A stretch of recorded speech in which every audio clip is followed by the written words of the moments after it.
is it different, the feeling that you got from Finland than the feeling that when you were going to the UK about living abroad and going to another country? Anxiety, does it trigger it to you? What I love is we are humans and we are so similar, but at the same time so different. And in Finland, I've stayed in the north of Finland, so I've stayed in the capital of Lapland, in Rovaniemi it's called, and people are, in relation to the Netherlands, quite distant to one another.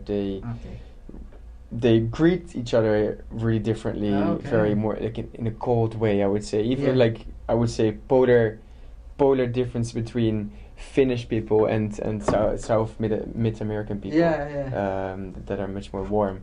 So in England they are much more talkative, much more alike to Dutch. Okay. So culturally wise, in England it is probably easier.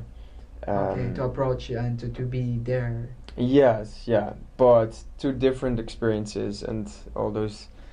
Yeah. Did you now you are here in Ireland? Yeah. And the third time, how did you get here after the UK? Yeah. So if I have to explain my story, it is I like to just go with the flow and don't plan too much my life too far in advance. Mm-hmm. Although it's good to make sometimes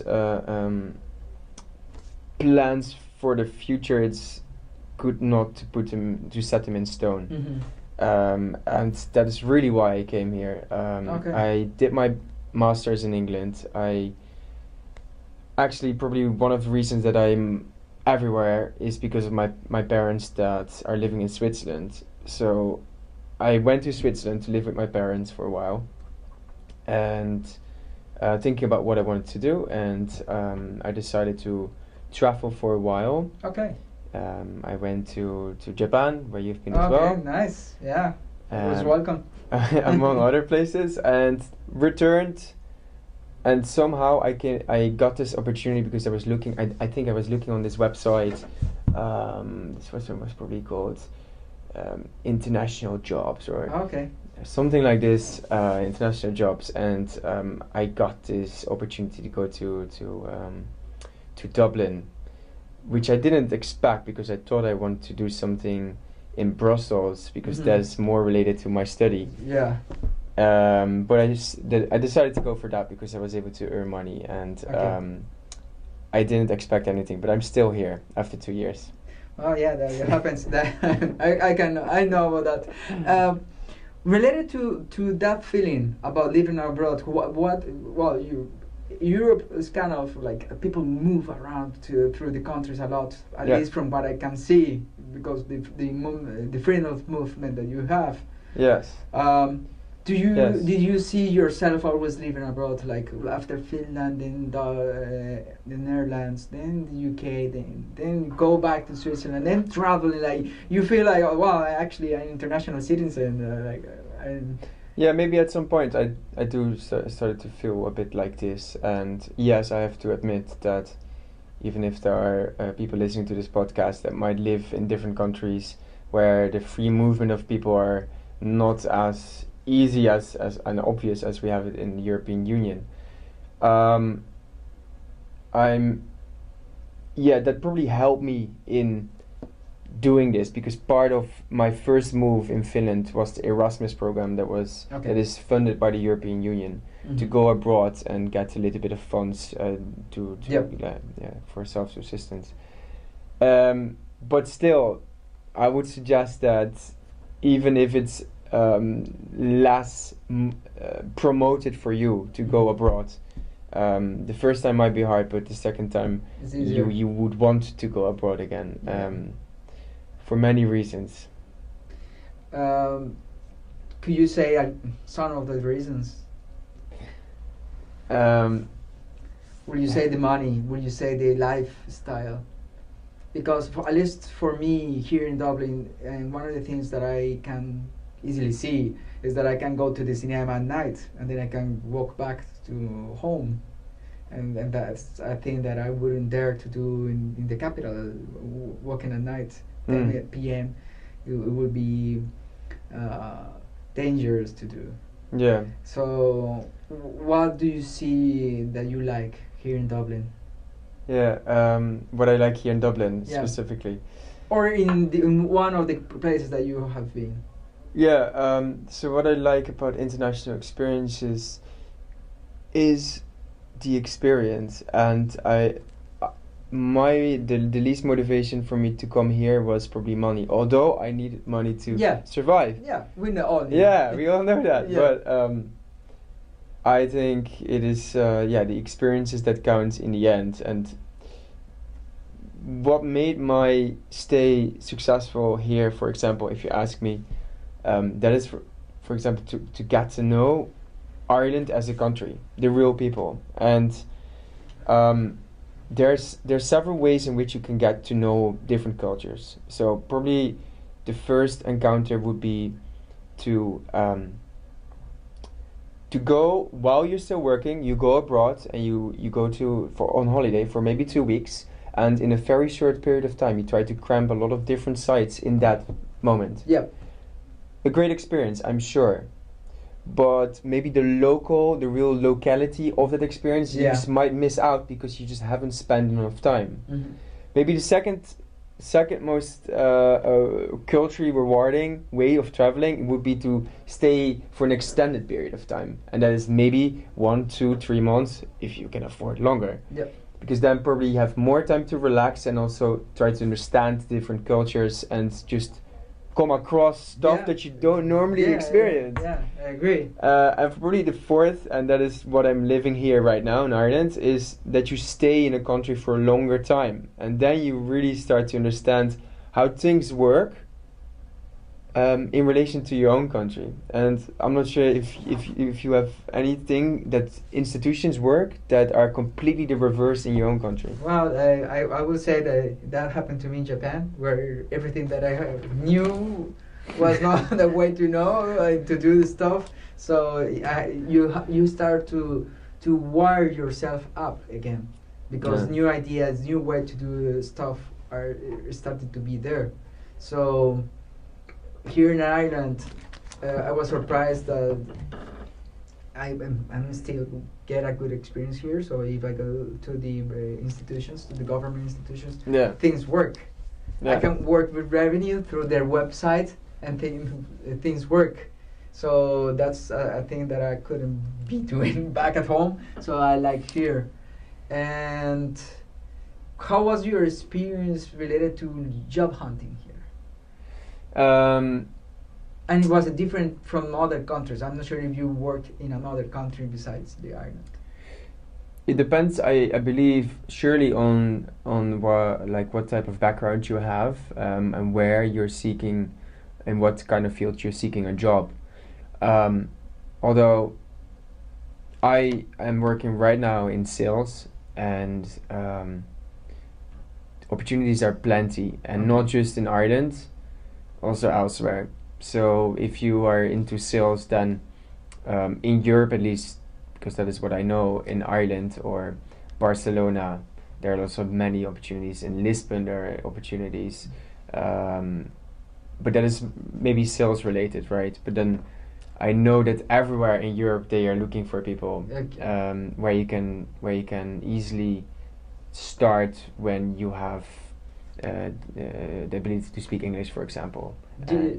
Could you recall a cultural shock that you have at some other country than you here in Ireland or the UK or Finland? I will name a couple, okay? Culture shock in Ireland is that everything revolves around drinking beer in a pub. Yeah. Everything, the whole social life is the pub. Yeah. In Japan, the way they're so organized and waiting for restaurants to queue up for an hour, and they don't care because the food is good. Another totally different experience. And business-wise, the inside the your workplace, have you seen yourself from your Dutch background? Do you have to adjust yourself? Actually, that is a really rewarding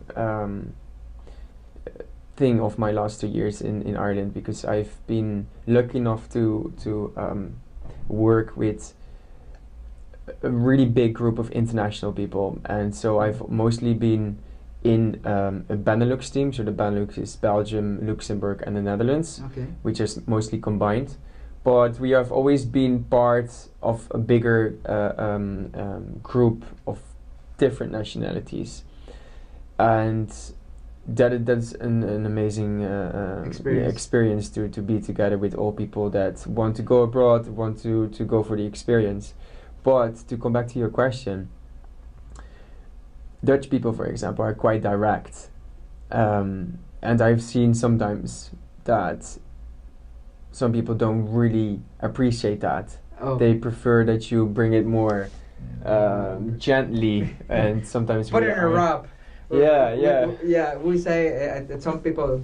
It's funny to see people from different cultures, and that's part of doing the podcasting with people as many countries that we could get. Because one thing that happens is that in Costa Rica we tend to be indirect, and there is the Japanese. The Japanese are quite indirect in their way to talk. Yes. But the French and now Dutch that you're mentioning, they are more direct to how things are saying. So when they start to work in an American company or in an Irish company, they have to adjust their kind of way to say things, just because it's just the way the culture is.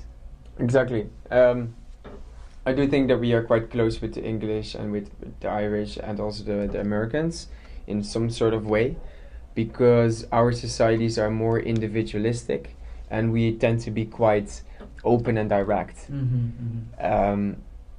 But some cultures are surely different, like, right? I completely agree what you're saying. So I've been to China and I've been to Japan, countries that are completely different from ours. China, for example, they are this. I would say China and Japan are both very collectivist, and that means that they care a lot about the family, the social part of it. But China is extremely loud. They talk more easily what they probably think, and they are like really loud. They spit on the floor. They do whatever. Japanese are extremely ordered. They're very careful what they say in the social aspect. Whether friends or family, they don't want to hurt people easily with what they say. Yeah. And that is, surely different. We don't have them on the floor because Well, it's mostly European, but those differences exist, and it's amazing to experience them.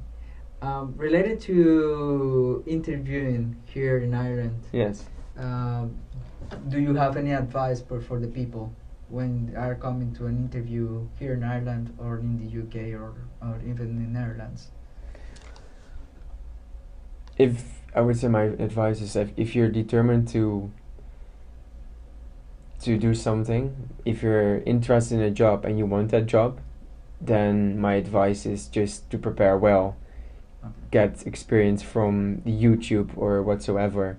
Get in contact with those that maybe do that role in the company by contacting them through LinkedIn and ask them questions. I would say, showing exposure and interest is probably already that you create a foot in the door. Oh, okay, nice. That's Nice. probably my advice. Related to housing, to getting apartments and stuff like that. Yeah. What would you advise to the people as well? In Ireland? In UK, the Netherlands, I will reference to I those think places. London is quite hard. Dublin is also quite hard to get your housing fixed, but it's not impossible, and it's also not something that has to take too long. I found a house in 1 week, and so I have many friends that found a place in a week, and that is just by sending a lot of responses and going after those rooms. And really, if you do that, you will get a room, so you don't have to worry to find a place to live. Not at all. At some point in this trip of life, have you felt like actually this is too troublesome? I want to go back. Actually, I'm tired of this whole living abroad thing. Have you felt like that? And if you, how could you overcome that feeling? Yeah. Thing I want to say is probably that you just have to start and then reflect back on it, because I think I have a clear opinion about this. I've been, as I told you in the beginning of this podcast, I've been traveling abroad since I was 20. I'm 28 now, so for a good 8 years I've been traveling on about, living in different countries, and experience amazing things with different people. And the more you experience, probably the more you seek it, and it becomes like a rush. You know. It's also for me, and maybe that's personal. My parents live somewhere in Europe, not in my home country anymore. Okay. Although I have siblings that live in my home country, I cannot envision anymore to live where I was raised, and that has nothing to do with the people I still know there. Yeah. It is just because it feels that I've outgrown it, or it's a different moment in my life, and that I'm moving in different directions, and I prefer to see as much as I can. That is my motivation. If you, by any chance, could go back and grab Paul, 15 years old, I'm now going further because I know you were in Finland, so 15 years old, you find your Paul there at the high school, let's say. 15 years old. Yes. Yeah. So what advice could you give him? Boy, that's a tough one, huh? I know that we were saying 3 years, but whatever. Now I know that Finland was a good experience, I imagine, because it was the first time. Yeah. No, in a way I always say never regret what you do, but at the same time, of course, I'm always encouraging to do as much as you can, right? Yeah. But when I was 15, maybe, and you know what? I would say this to my 15-year-old self. I probably should have started earlier with going abroad. I myself include myself there. Yeah, but at the same time, it is also about in the environment that you're raised, the opportunities that were given to you, and I'm happy that I am here where I am now. Yeah. With these experiences, and I love it. But sometimes these opportunities has to be given to you as well. Yep. I have some of my colleagues that do have that, but they come from a very different background. Mm-hmm. It's international families, blah blah blah. Yeah. So that was maybe what I would say. Yeah, it's always good, as you mentioned, to get prepared for the interview, to that company, to get in contact with that people. That's part of networking, and we always say networking. Prepare to know about the country, read the culture, and now, as you were saying, some people comes from different backgrounds where the family are all international, and they are more kind of exposed to that, but that doesn't mean that you are just limited. Yeah, it doesn't mean that you can't. Yeah, actually, that means that you can go and ask them. Yeah. It's good if someone listening to the podcast has that feeling. Go for it, as you say. Like, go for it. And go for it. And it lots. Sky is the limit. Yeah, and that's true. Anyway, you will be going back to your country, and you're already there, so there's nothing to lose. Yeah. Any last advice, Paul? No, I probably already summed it up a bit in the end, but I would say, go for your experience. I would really encourage encourage everyone, wherever you are, to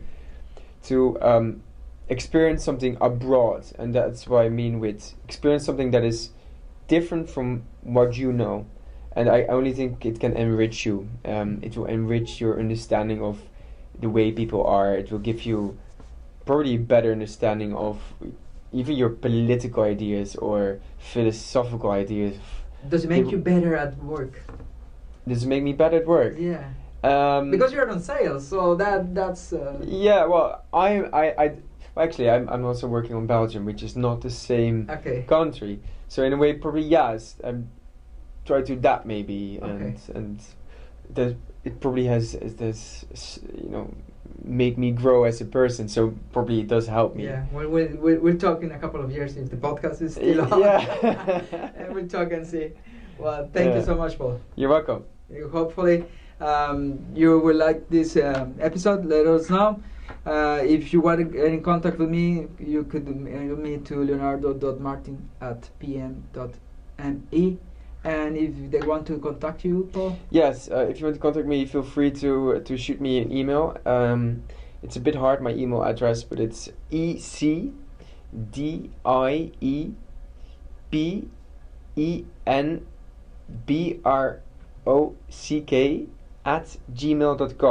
So it's Diepenbrock, which is my last name, at gmail.com.